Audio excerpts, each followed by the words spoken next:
रतन टाटा के जीवन की दिलचस्प बातें जिन्हें आप नहीं जानते। उद्योग जगत के महानायक रतन टाटा का निधन देश के लिए एक अपूरणीय क्षति है। उन्होंने न सिर्फ टाटा समूह को नई ऊंचाइयों पर पहुंचाया, बल्कि भारतीय उद्योग को वैश्विक मंच पर प्रतिष्ठा दिलाई। उनके नेतृत्व में टाटा समूह ने कई ऐतिहासिक अधिग्रहण किए और समाज कल्याण में भी महत्वपूर्ण योगदान दिया। रतन टाटा की विरासत हमेशा प्रेरणादायक रहेगी और उनका जाना देश को गहरे शोक में डाल गया है। बता दें कि वर्तमान में टाटा ग्रुप की कमान एन चंद्रशेखर के हाथों में है। रतन टाटा की अनसुनी कहानियां, यहाँ पढ़ें उनके जीवन से जुड़े दिलचस्प तथ्य। दिग्गज उद्योगपति और टाटा सन्स के चेयरमैन इमेरिटस रतन टाटा का बुधवार को निधन हो गया। वह 86 वर्ष के थे। मुंबई के एक अस्पताल में उन्होंने अंतिम सांस ली। वे काफी समय से अवस्थ चल रहे थे। टाटा सन्स के चेयरमैन एन चंद्रशेखरन ने एक बयान में रतन टाटा के निधन की पुष्टि करते हुए उन्हें अपना दोस्त, मार्गदर्शक और प्रेरणा स्रोत बताया। रतन टाटा 28 दिसंबर 2012 को टाटा सन्स के चेयरमैन के रूप में रिटायर हुए थे। पीएम ने जताया शोक। प्रधानमंत्री नरेंद्र मोदी ने रतन टाटा के निधन पर गहरा शोक जताते हुए सोशल मीडिया प्लेटफॉर्म एक्स पर अपनी संवेदना व्यक्त की। उन्होंने लिखा, मेरे मन में श्री रतन टाटा जी के साथ हुई अनेकों मुलाकातों की यादें ताज़ा हैं। जब मैं गुजरात का मुख्यमंत्री था, तब हम अक्सर विभिन्न मुद्दों पर चर्चा करते थे। उनकी विचारधारा हमेशा गहन और समृद्ध होती थी। ये संवाद दिल्ली आने के बाद भी जारी रहे। उनके निधन से अत्यंत दुखी हूँ।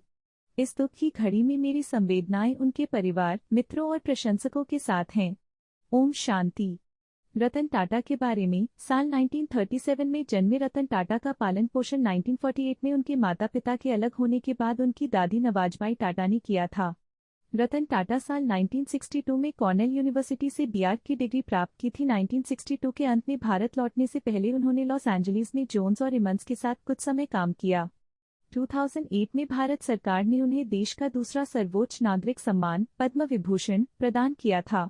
वह 28 दिसंबर 2012 को टाटा सन्स के चेयरमैन के रूप में रिटायर हुए थे। रतन टाटा का सफर एक प्रेरणादायक कहानी है जो उनकी दूरदर्शिता, मेहनत और नेतृत्व कौशल को दर्शाता है।